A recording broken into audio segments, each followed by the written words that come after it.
The air conditioning in conference room B rattled with a low, uneven hum. It smelled like old paper, stale coffee, and lemon furniture polish. I kept my eyes focused on the heavy oak table. Across the polished wood sat the woman who gave birth to me. Donna. Her dyed auburn hair showed 2 solid inches of stark white roots at the part. She was rubbing a dollop of cheap hand cream into her knuckles over and over again. Next to her, slumped in a chrome wheelchair, was Gary. The right side of his face drooped. His eyes, however, were sharp, tracking every movement in the room. Between them sat their lawyer, Wade Prescott. He was sweating in a cheap gray suit. His tie sat crooked against a wrinkled collar, and he kept shuffling the same stack of files, the edges of the pages brushing against the wood. My attorney reached into her briefcase. She pulled out a thin manila folder. She slid a single piece of paper across the table toward the judge. Just 1 page. The judge picked it up. He read it. The room grew entirely still.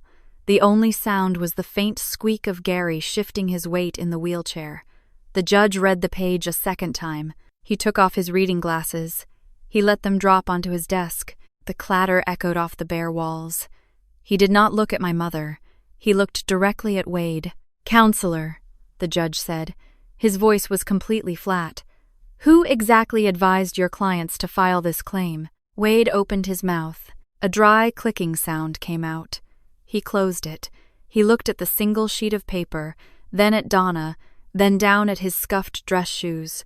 Donna stopped rubbing her hands together. Her fingers started to tremble.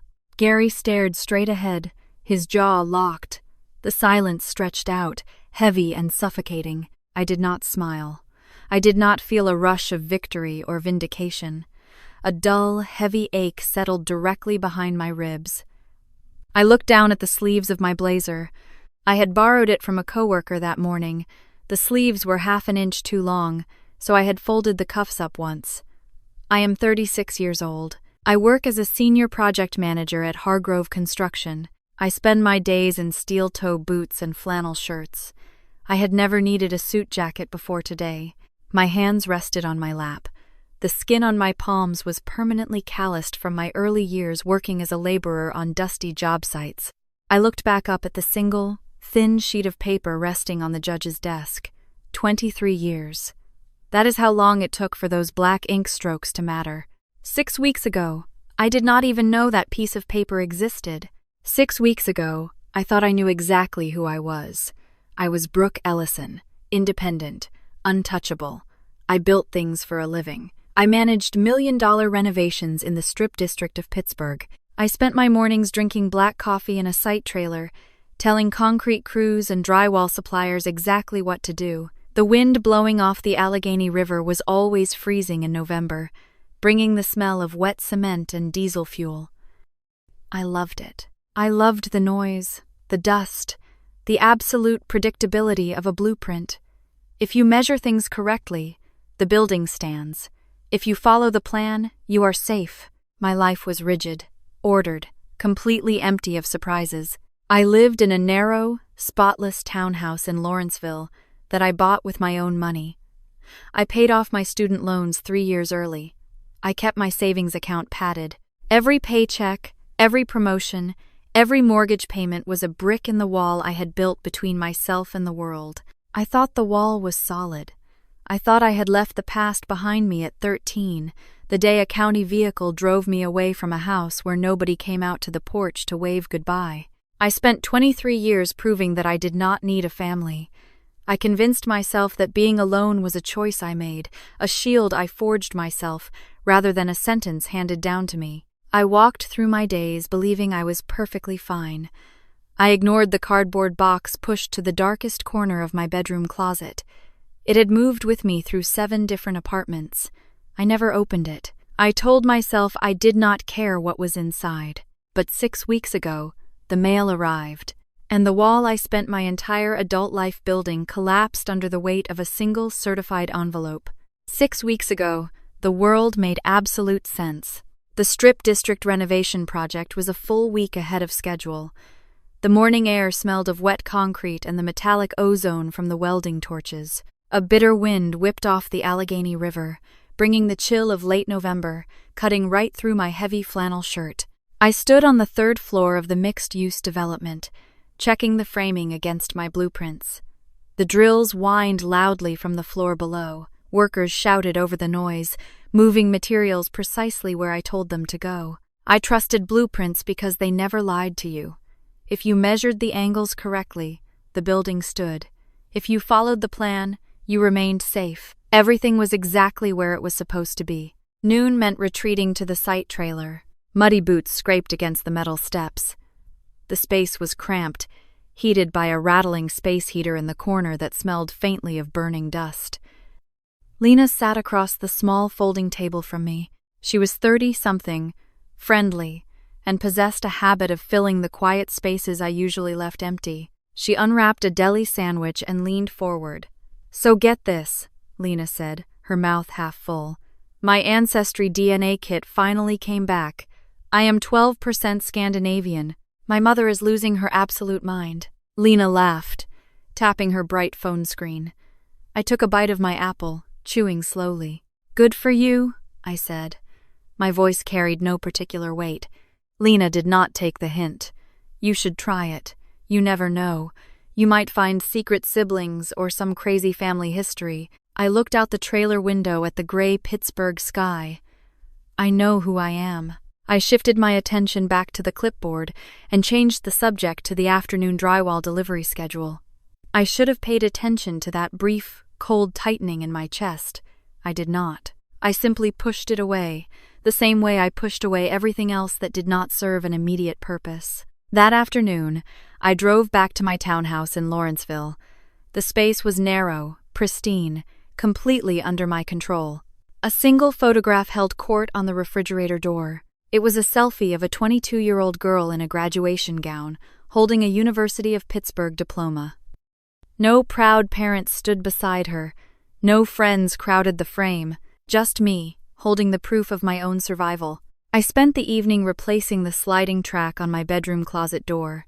When I reached up to test the upper wheel, my knuckles brushed against a cardboard box shoved deep into the top corner. Heavy black marker bled through the side of the corrugated cardboard. The letters read B.E. Foster. The box felt as dense as a cinder block. It held every scrap of paper from my years in the system. It had moved with me through 7 different addresses. I pushed it further into the shadow, pressing until it hit the back wall. I never opened it. I survived by keeping that box closed. The truth lived in there, and I had chosen a long time ago to live without it. Then came Tuesday. I returned home from the gym. The muscles in my arms burned from the weights, a good, clean ache. I unlocked my metal mailbox in the lobby. I pulled out supermarket flyers, 2 bills, and a thick envelope. It was certified mail. I had signed the delivery slip for the postman that morning without glancing at the return address.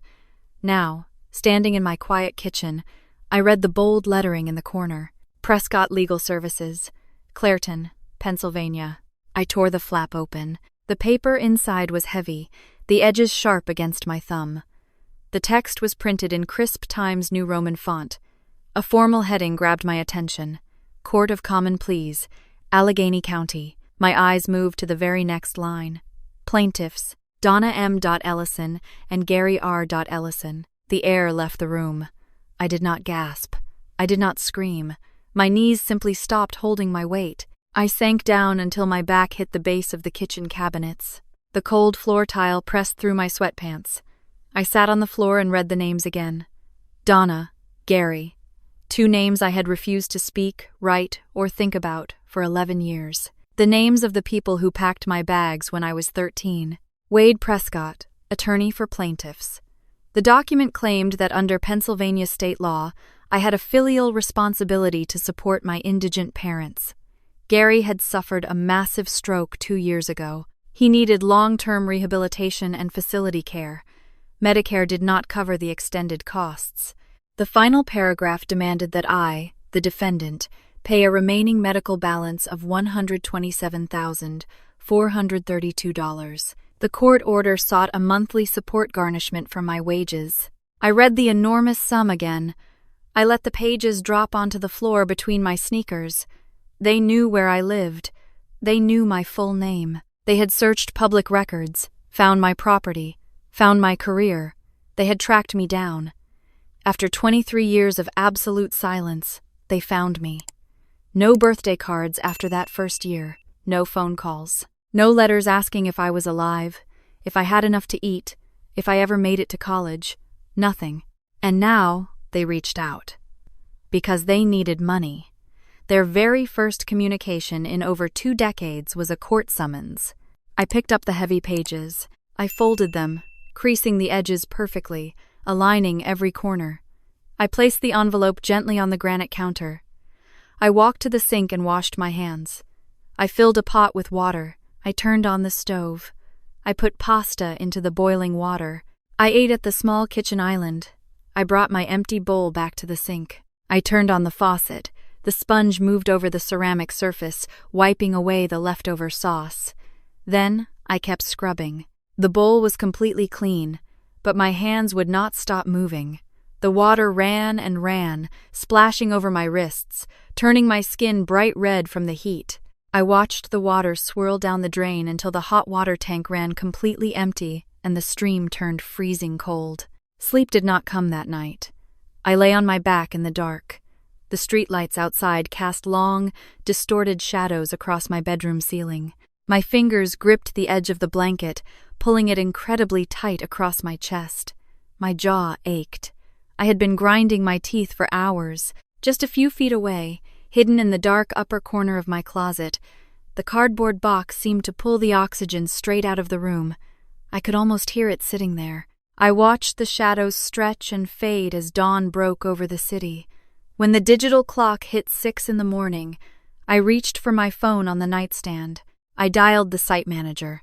I told him I was not coming in today. It was the very first time I had called in sick in 4 years. By 8 o'clock that morning, the sun finally burned through the dense river fog, but my kitchen remained entirely dark. I sat at the granite island with my laptop open.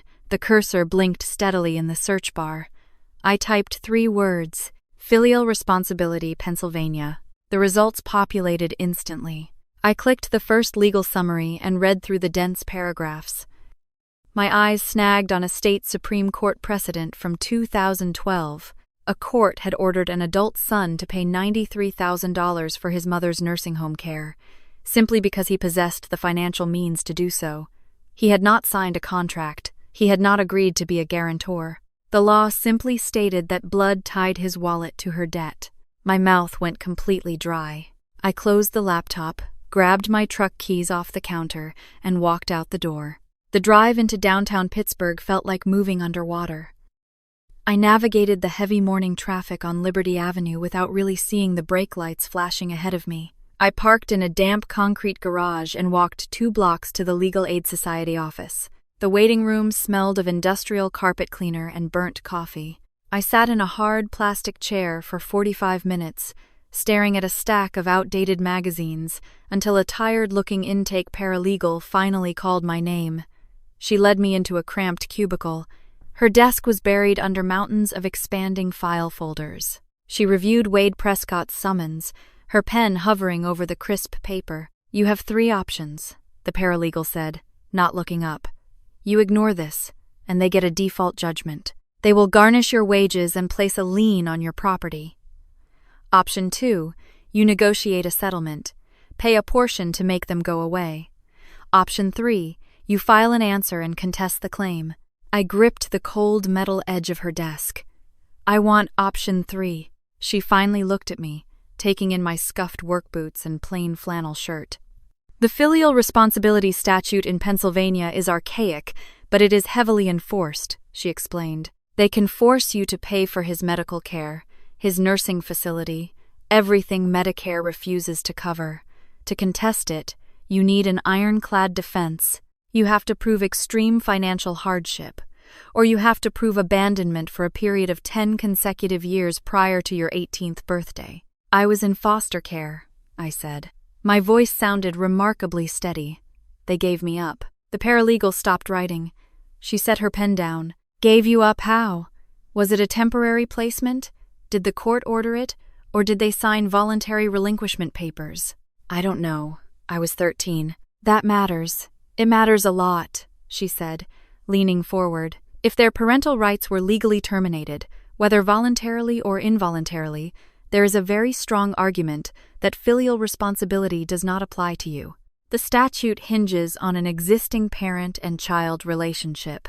If that relationship was legally severed by the state, they have absolutely no claim to your money. She paused, her eyes searching my face.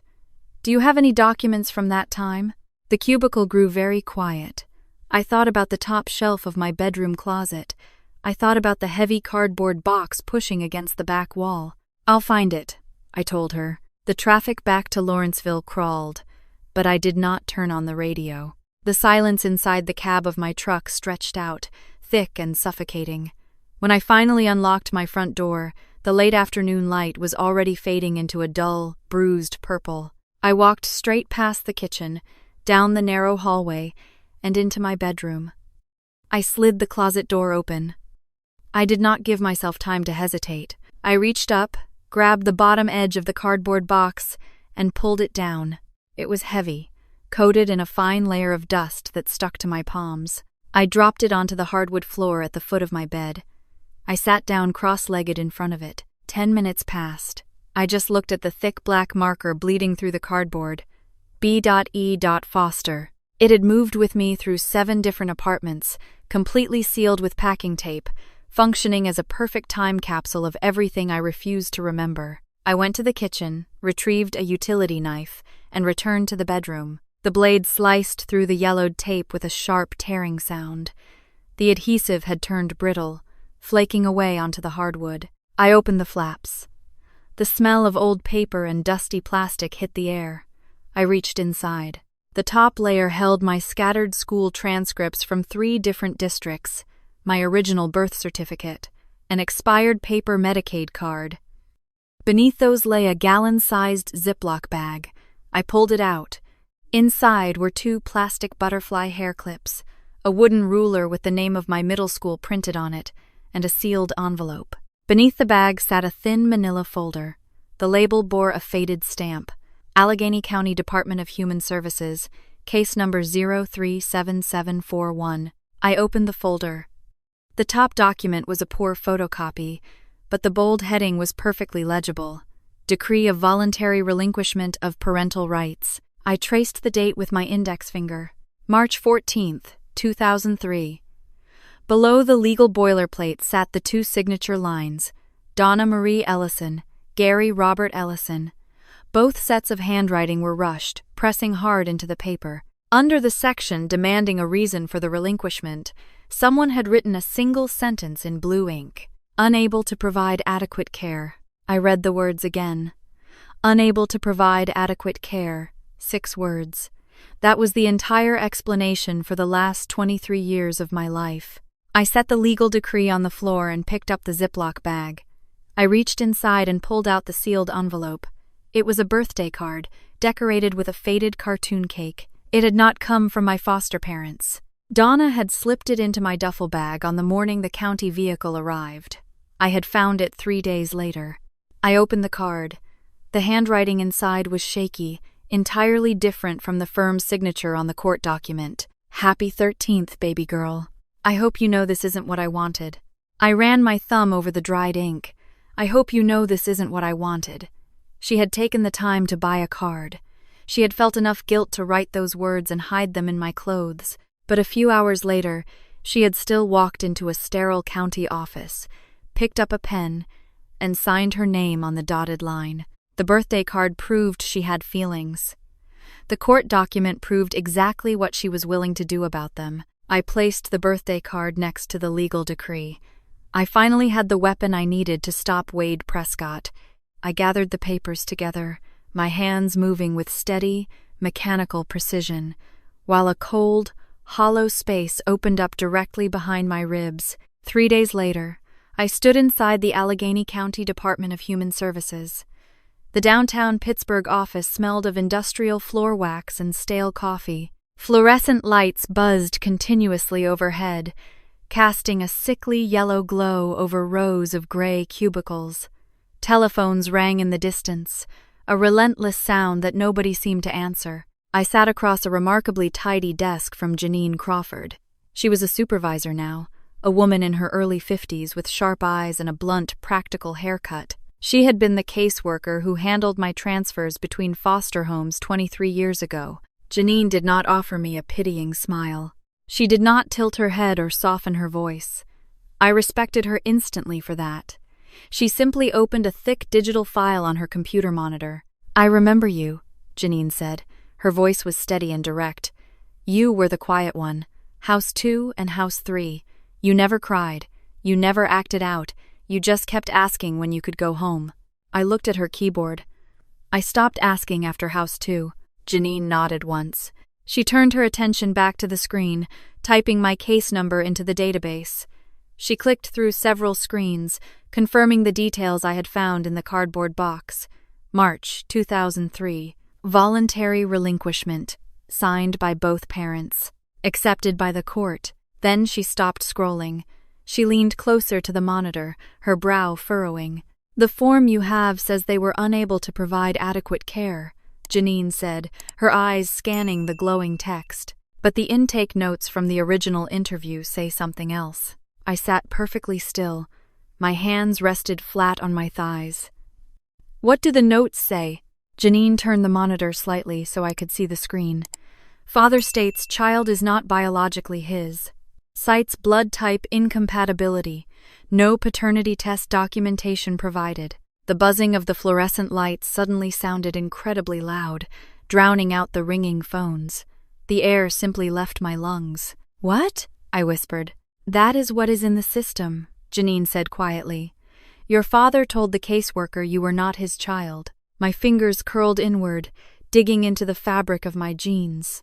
My mind flashed back to the construction trailer, to Lena laughing over her sandwich, talking about her Scandinavian DNA results. I had told her I knew who I am. I had built my entire adult identity around the belief that my parents simply could not afford me, or did not want the burden of a teenager. I had rationalized their decision to survive it.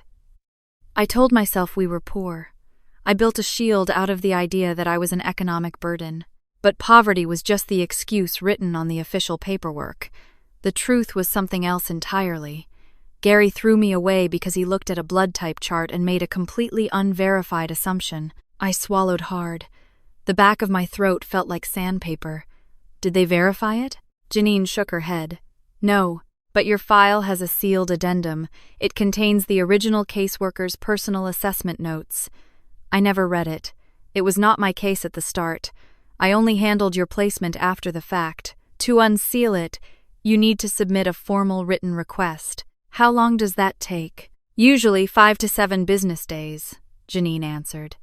She pulled a blank form from her desk drawer and slid it across the desk. I filled it out immediately, my pen pressing so hard into the paper it nearly tore through the thin sheet. When I stood up to leave, Janine walked me to the glass security door. "I handled your placement," Janine said, looking me squarely in the eye. "I did not investigate the relinquishment. I had 47 other cases that month. That is an explanation, not an excuse. I should have looked deeper." I walked out into the cold downtown air. The wind off the Allegheny River hit my face, biting into my cheeks, but I barely felt it. That night, my townhouse was completely silent. The glow of my laptop screen illuminated the dark kitchen. I did not cry. I did not panic. I had work to do. The plastic keys clicked sharply as I navigated to the DNA Diagnostics Center website. They were a certified private laboratory located right here in Pittsburgh. I ordered an avuncular kinship testing kit. I did not need Gary to spit into a tube. I would compare my own swab against the public databases. I had already ordered an Ancestry DNA kit earlier in the week, but that would take weeks to process. The private lab offered an expedited service for $300. They guaranteed results in 3 to 5 business days. I entered my credit card information and hit submit. I opened a new tab. I typed Wade Prescott into the search bar. The State Bar Association records showed no formal complaints against him. He ran a solo practice, focusing on elder law and personal injury. But the Google reviews told a very different story. He hovered around 3 stars. One review caught my eye immediately. The user wrote that Wade showed up at her mother's rehabilitation facility, promised them the world, and delivered absolutely nothing. He trolled hospital waiting rooms looking for desperate people. I dug deeper. On the 5th page of search results, I found a small article archived from the Pittsburgh Post-Gazette. It was dated 8 months ago. Wade Prescott had lost a massive personal injury lawsuit. The judge had ordered him to pay the opposing counsel's court costs. I opened the county property records. Wade had refinanced his small office building just 6 months ago. The pieces clicked together perfectly. The man was drowning in debt. That was exactly why he pounced on Donna's case without doing proper due diligence. He saw a homeowner with a good salary, an obscure filial responsibility law, and a desperate family. He needed a quick payout too badly to check if my parents still had legal rights. My fingers flew across the keyboard. I opened a medical journal database and searched for blood type inheritance. The results were dense with genetic terminology, but the conclusion was absolutely clear. Parents with seemingly incompatible blood types could easily produce a child with a different type. Weak subgroups. The Bombay phenotype, simple genetic mutations. A high school biology chart found on the internet was not proof of anything. Gary had looked at a chart, decided I belonged to another man, and threw me away. He never asked a doctor. He never ordered a test. He was too arrogant to question his own conclusion. I closed the laptop. The screen went black, plunging the kitchen into darkness. I sat at the granite island, listening to the low hum of the refrigerator. I had sent away for the truth. Now, all I had to do was wait for it to arrive. 3 weeks after Wade Prescott's thick envelope landed in my mailbox, a much thinner one arrived. I stood in my kitchen, the afternoon light cutting sharp angles across the granite island. The air smelled faintly of the lemon cleaner I had just used to scrub the countertops. The envelope bore the logo of the DNA Diagnostic Center, and tucked right behind it was the bright packaging of my ancestry DNA results. Both had arrived on the exact same afternoon. I placed them on the exact same spot where I had read the court summons. My hands did not shake. My breathing remained perfectly steady. I had spent the last 21 days bracing myself for either answer. I believed I was ready for whatever the paper held. I opened the heavy laboratory envelope first. The expedited private results were printed on thick, watermarked paper. My eyes skipped past the dense paragraphs of genetic methodology, landing squarely on the bold text at the bottom of the page. Paternal lineage match. 99.98% probability. The text blurred for a fraction of a second, then sharpened. Brooke A. Ellison shares a paternal haplogroup with Ellison lineage markers consistent with a direct father and daughter relationship. I picked up the second envelope, tearing the cardboard flap of the public registry kit. I logged into the database on my laptop. The screen loaded, displaying a family tree web. A bright green circle blinked next to a profile belonging to a 27-year-old man in Ohio. The system identified him as a first cousin. The shared centimorgans were massive. I knew Gary's family history. He was an only son. His only sibling was a sister who had one boy. This match in Ohio was Gary's nephew's son. The digital line connected us directly. 2 separate laboratories, 2 entirely different testing methods, both screaming the exact same truth. 99.98%. Finding out your father is actually your father is supposed to be a good thing. It is supposed to mend the broken pieces, to erase the stigma of being the illegitimate child, the mistake outside the marriage. It should have brought closure. It should have proven that the man in the wheelchair was simply misguided. Instead, the air vanished from the kitchen. My chest caved in. If I was his biological daughter, then the story was infinitely worse than I had ever imagined. Gary Ellison had looked at me, his own flesh and blood, and decided I belonged to a stranger. He made that decision based on a rudimentary blood type chart he found on a dial-up internet connection in 2003. He never consulted a physician. He never swabbed his cheek. He never spent $200 to verify his suspicion. He was simply too arrogant to ever question his own absolute authority. He pronounced me a bastard, and that was the end of it. And the woman who bought me the birthday card? Donna had to know. She knew she had never been with another man. She knew I belonged to her husband. Yet, When Gary demanded I be removed from his house, she did not fight. She did not scream for a paternity test. She did not drag him to a clinic to prove her fidelity and save her daughter. She chose to keep the peace.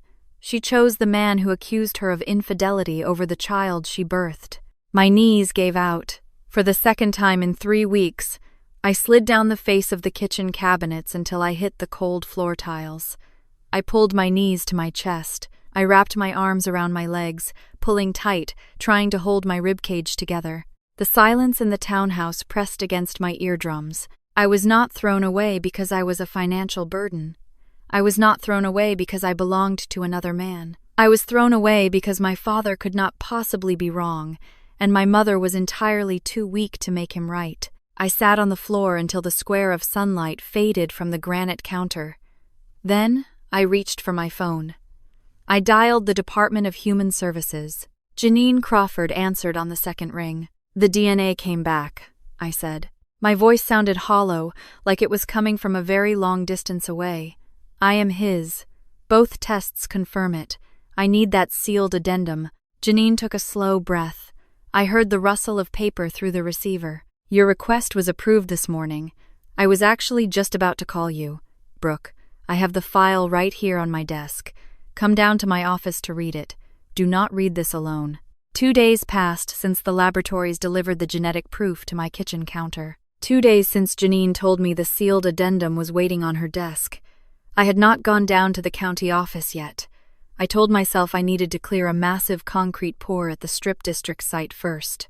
I told myself the construction schedule could not wait. The truth was much simpler. The envelope sitting in downtown Pittsburgh held the final piece of the puzzle, and my hands were completely full carrying the pieces I already had. The Thursday morning air was bitterly cold. A freezing drizzle coated the windshield of my Ford Ranger. I sat in the driver's seat with the engine idling, parked just outside the chain-link fence of the job site. The heater blasted dry, scorching air against my shins. My heavy work boots rested on the floor mats. I held a cardboard cup of black coffee, letting the cheap heat seep into my calloused palms. Outside, a pile driver rhythmically slammed into the frozen earth. The heavy thud vibrated through the metal frame of my truck. My phone buzzed in the center console. The screen illuminated. An unfamiliar 412 area code flashed in bright white numbers. I set my coffee in the cup holder. We were expecting a massive delivery of steel beams from a new supplier in McKeesport, and the logistics manager had warned me about potential routing delays. I assumed it was a lost truck driver. I tapped the screen and brought the phone to my ear. Brooke Ellison speaking. The line crackled with a faint burst of static. Heavy breathing echoed through the tiny speaker. Then, a voice broke the silence. "Brooke, baby girl." My right hand froze halfway back to my coffee cup. The engine continued to hum. The pile driver slammed into the dirt outside. But inside the cab of my truck, the oxygen simply evaporated. The voice belonged to an older woman. It was thin, trembling, coated in a thick Western Pennsylvania accent. It was a voice I had not heard since I was 13 years old, standing on a cracked concrete porch with a nylon duffel bag slung over my shoulder. Donna, my mother. My chest seized. A sharp, phantom pain radiated straight through my collarbone.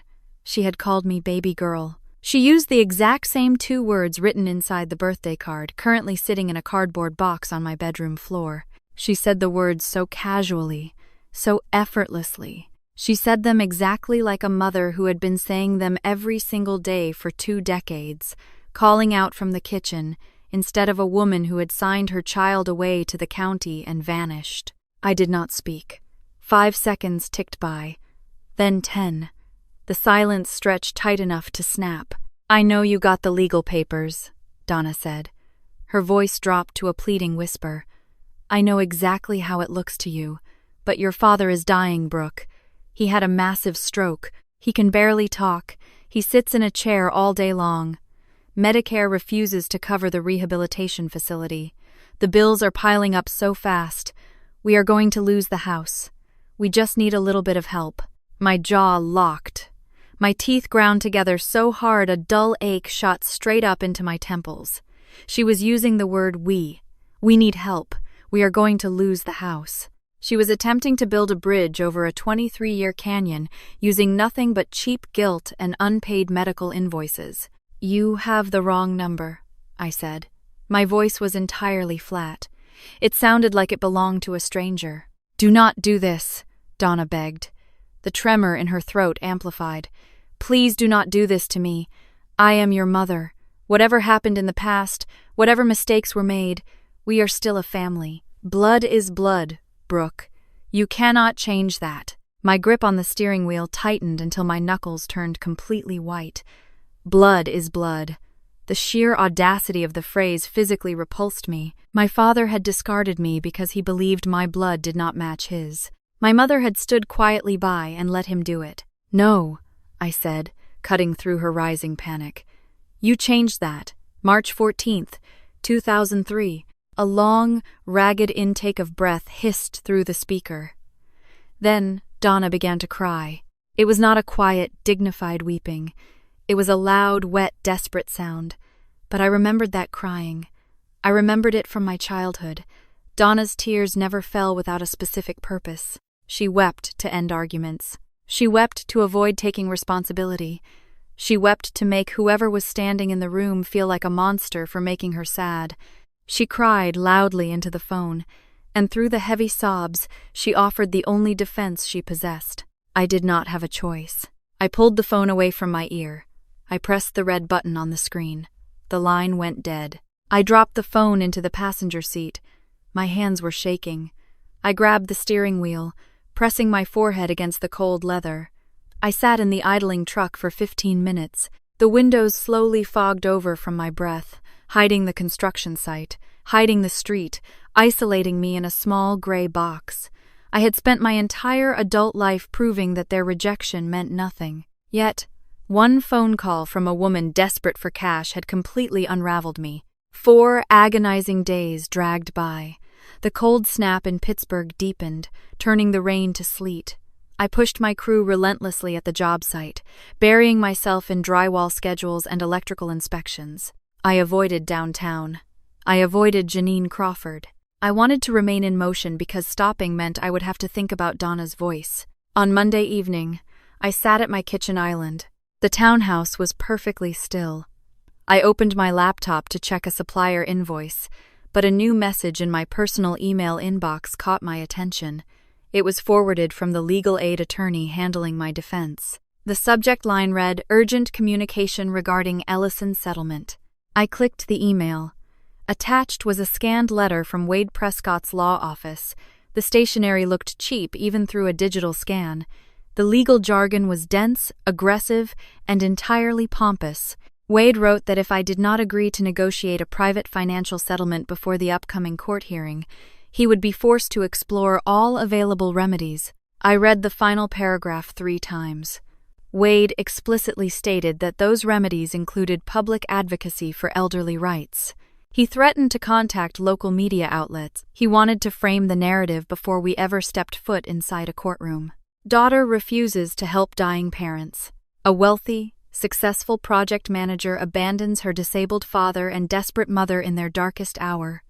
Wade knew the optics were terrible for me if the story reached the public with only one side attached to it. I picked up my phone and called the legal aid attorney. She answered with a tired sigh, the sound of a woman managing 80 active case files. I read the letter. I said, "It is a bluff," the attorney assured me instantly. "Prescott has absolutely no media contacts. He is an ambulance chaser. He knows our defense regarding the relinquishment document is strong, so he is trying to scare you into settling before the judge throws his case out. It is an extortion play. Do not let it rattle you." "I am not settling," I told her. "I am not paying them a single dime." "Good. Stay the course. We have the hearing date scheduled for next week." I ended the call and set the phone on the granite counter. The attorney told me not to worry. She called it a bluff. But Wade Prescott did not need to be a media mastermind to cause catastrophic damage to my life. I opened a new tab on my web browser. I stared at the blinking cursor. Slowly, I typed my own name. Brooke A. Ellison, Pittsburgh. I hit the enter key. The search results populated in less than a second. My entire life spilled across the glowing white screen. The first link led directly to my LinkedIn profile. It displayed my smiling professional headshot. It listed my current title as Senior Project Manager at Hargrove Construction. It detailed my exact employment history, my promotion timeline, and my graduation honors from the University of Pittsburgh. The second link directed me to the Allegheny County Real Estate Assessment Portal. My home address in Lawrenceville sat plainly on the screen, right next to the purchase date and the current assessed property value. The third link featured a local business journal article from 2 years ago, praising my firm for completing a massive downtown revitalization project ahead of schedule. My name was featured in the third paragraph, citing my efficiency and leadership. I scrolled down the page, feeling a cold knot twist deep in my stomach. I was an open book. I had built everything from absolute zero. I had scrubbed dishes, hauled concrete, and studied under flickering library lights to earn my degrees. I took pride in my resume. I took pride in my property. I believed every single accomplishment was a heavy brick adding structural integrity to my fortress. But I had left the blueprints to the fortress lying on the front lawn. Wade Prescott did not have to hire a private investigator. He did not have to work hard to find me. He simply typed my name into a search engine and saw a woman who possessed a stable salary, a valuable piece of real estate, and a pristine professional reputation. He saw a target with a great deal to lose. I pushed the laptop away. The screen illuminated the dark kitchen, casting harsh shadows against the cabinets. This was never about a family reaching out. Donna calling me baby girl was nothing but a tactical maneuver.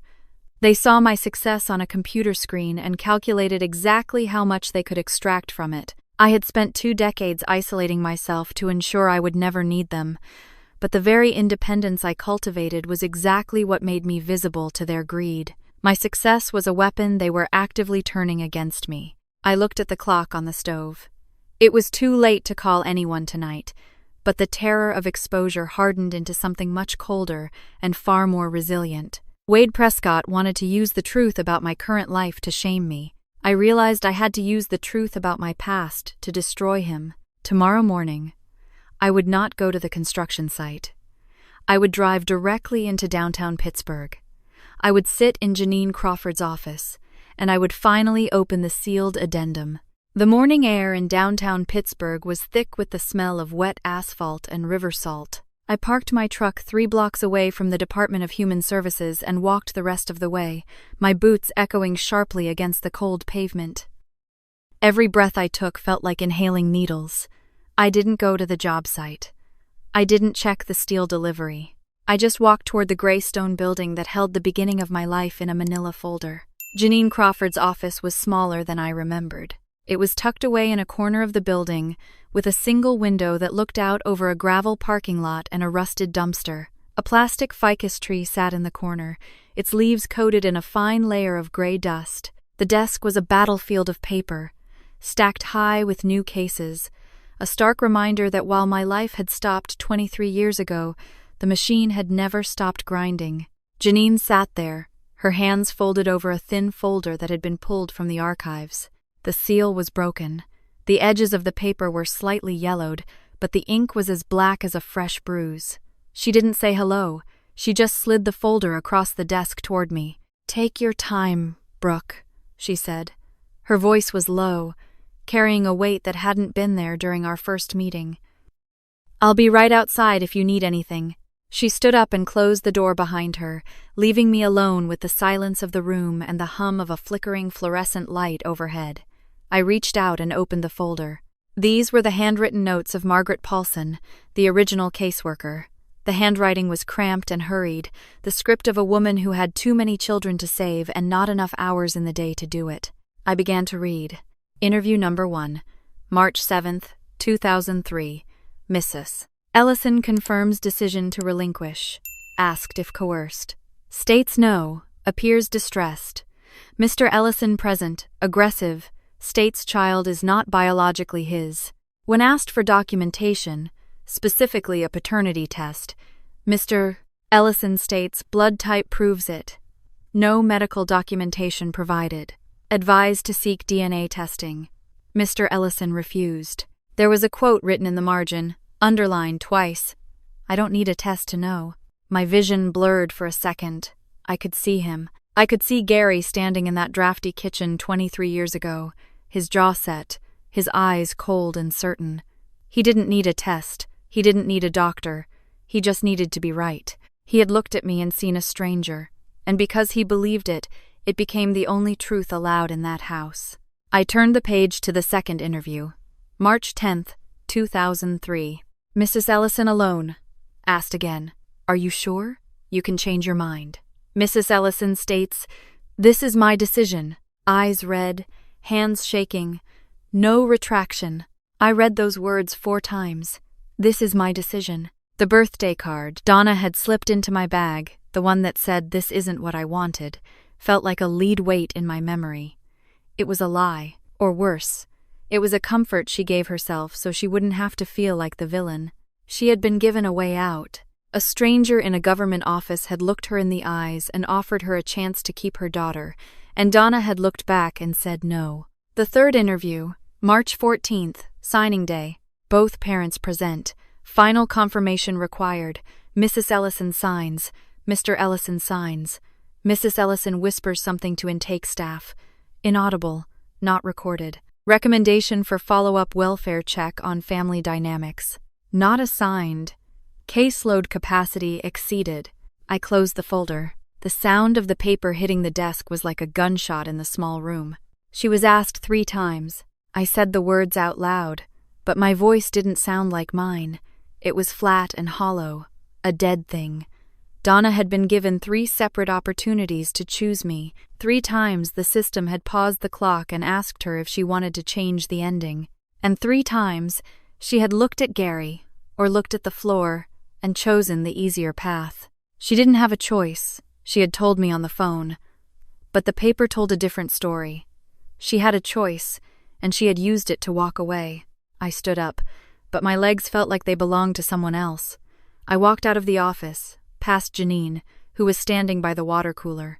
She tried to say something, but I didn't stop. I couldn't. If I stopped, I would shatter, and I didn't have the time to pick up the pieces. I made it to the parking lot and climbed into my truck. I didn't start the engine.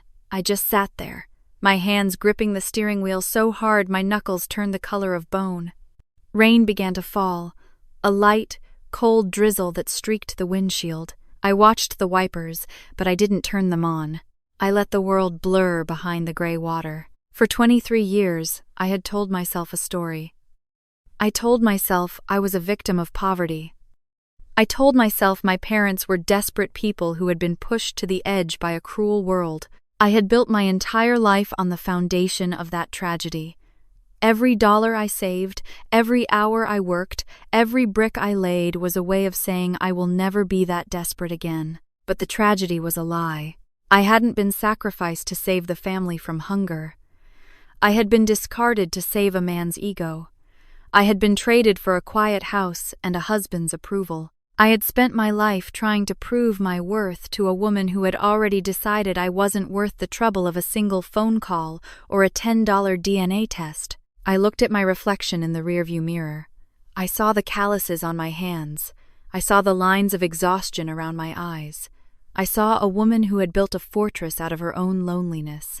I had spent every waking moment trying to be perfect, trying to be undeniable, trying to be so successful that no one could ever throw me away again. But the truth was, it didn't matter how perfect I was. It never did.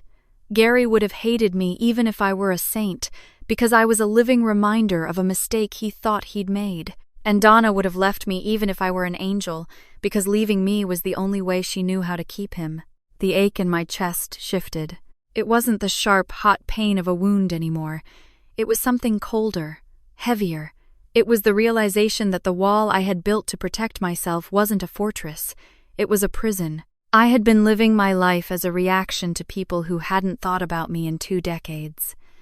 I was still that 13-year-old girl on the porch, waiting for someone to wave. I reached into my pocket and pulled out my phone. I saw the missed calls from the site. I saw the texts from the drywall supplier. For the first time in my life, I didn't care about the schedule. I turned the key in the ignition. The engine roared to life, a steady, mechanical heart. I backed out of the space and began to drive. I didn't go back to Lawrenceville. I didn't go to the Strip District. I just drove through the gray streets of Pittsburgh, watching the river flow dark and deep under the bridges. I thought about the birthday card. Happy 13th, baby girl. I realized then that Donna didn't love me. She loved the idea of being a mother who loved her daughter. She wanted the emotion without the sacrifice. She wanted the card without the commitment. And Gary didn't hate me. He didn't even know me. He only knew his own pride. And I was just the casualty of his need to always be the smartest man in the room. I drove until the sun began to set, a dull orange glow struggling against the heavy clouds. When I finally pulled into my driveway, the house looked different. It was just a building. It wasn't a trophy. It wasn't a shield. It was just a place where I kept my things. I went inside and walked straight to the bedroom. I looked at the cardboard box sitting on the floor, the flaps open, the papers scattered. I picked up the birthday card. I felt the weight of it in my hand. It was just a piece of cardstock and some ink. It didn't hold any power over me anymore. I walked to the kitchen and put the card on the counter. I didn't burn it. I didn't tear it up. I just looked at it. You chose, I whispered to the empty room. I went to the closet and pulled out the blazer I had borrowed. I looked at the cuffs I had folded. I was 36 years old. I had a life. I had a career. I had a future that had nothing to do with the people in Clairton. Wade Prescott thought he could use my success to shame me into paying for their mistakes. He thought my success made me vulnerable. He thought I would pay any price to keep my fortress standing. He was wrong. I wasn't the scared girl on the porch anymore. I wasn't the foster kid who didn't cry. I was a woman who had seen the bottom of the world and built her own way out. They wanted the daughter they had discarded? Fine. I would give her to them. I would give them every single word of the truth. And I would do it in a room where the record could never be erased. I sat down at the kitchen table and pulled out a legal pad. I began to write. Not a settlement, not a negotiation. I wrote the names of the witnesses I wanted. I wrote the dates of the interviews. I wrote the words from the sealed addendum. I would go to court, not to win a case, but to close a door. I didn't need their apology. I didn't need their love. I just needed to be the one who finally walked away. I looked out the window at the lights of Lawrenceville. For the first time in 23 years, the air in my lungs didn't feel like needles. It just felt like air.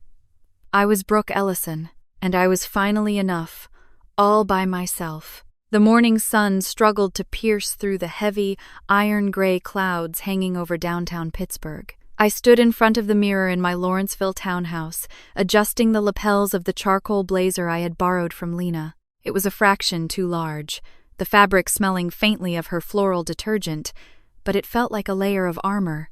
I didn't look like the 13-year-old girl standing on a porch with a trash bag full of clothes. I looked like a woman who managed million-dollar budgets and held contractors to the millimeter. I looked like someone who belonged to herself. I drove toward the Allegheny County Courthouse, the tires of my truck humming against the damp pavement of the Fort Pitt Bridge. The city looked cold and indifferent, its steel skeletons rising out of the mist. I parked in the same lot where I had sat and spiraled weeks ago, but this time, I didn't hesitate. I walked through the metal detectors and followed the signs toward Conference Room B, my boots clicking with a hollow, steady rhythm against the marble floors. Inside the room, the air was thick with the scent of old wood and floor wax. Gary sat in his wheelchair at the left-hand table, his right side slumped, his eyes fixed on a point somewhere near the baseboards. Donna sat beside him, wearing a floral blouse that looked too thin for the November chill. Her hands were buried in her lap, fingers twisting a tattered tissue into a gray ball.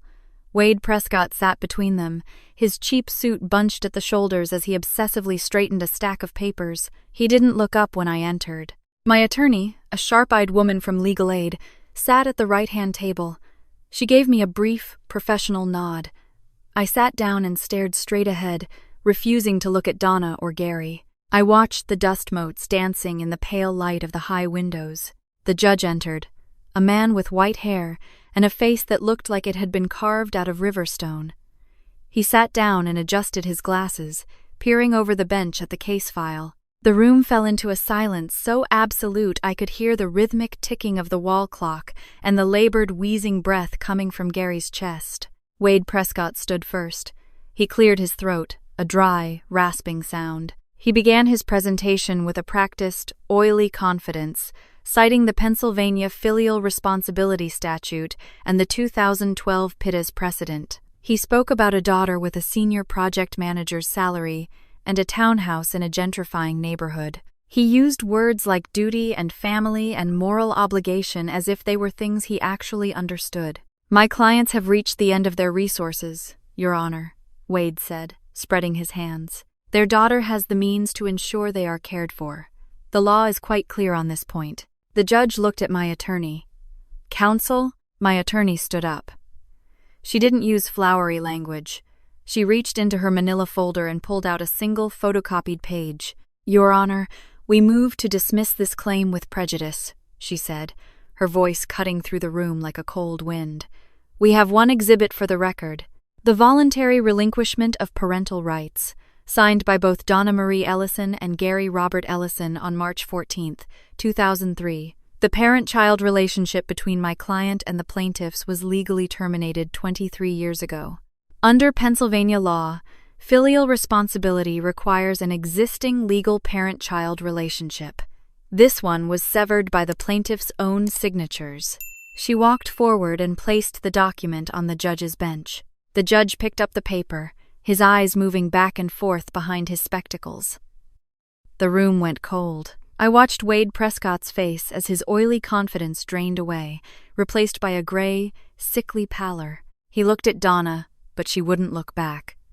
He looked at the paper on the bench as if it were a snake that had just bitten him. "Counselor," the judge said, his voice dropping to a dangerous rumble, "did you review this document before filing this claim?" Wade opened his mouth, then closed it. A bead of sweat broke at his hairline. "Your Honor, the biological relationship. I asked if you reviewed this specific document," the judge interrupted, his hand slamming flat against the bench. "I was not aware of its existence at the time of filing," Wade whispered. The judge took off his glasses and let them drop. "Then who advised your clients to pursue this claim without checking whether their parental rights were still intact?" "This court does not appreciate having its time wasted." Wade didn't answer. He couldn't. I stood up then. My voice was low, but it didn't tremble. "Your Honor, I'd like to add something to the record. Not for the legal argument, just for the record." I reached into my own folder and pulled out the DNA reports and the summary of the sealed addendum. I held them up so Donna and Gary could see them. "This is a paternity report from a certified lab," I said, looking directly at Gary. "It confirms I am your biological daughter. You threw me away because you looked at a chart on the internet and decided you couldn't be wrong. You were wrong for 23 years. Gary's hand twitched against the armrest of his wheelchair. A low, garbled sound came from his throat, but no words formed. He looked down at the floor, his shoulders sinking. I turned my gaze to Donna. "And this is the caseworker's addendum. It says you were asked 3 times if you were being forced to sign. You said no every single time. You knew I was his, and you signed anyway because it was easier than standing up to him." Donna broke, burying her face in her hands and sobbing. "I did what I had to do," she wailed. "No," I said, my voice carrying a vast, quiet clarity. "You did what was easier. You chose him, and today the law is choosing me." The judge waited until I sat back down before he spoke. "Case dismissed with prejudice."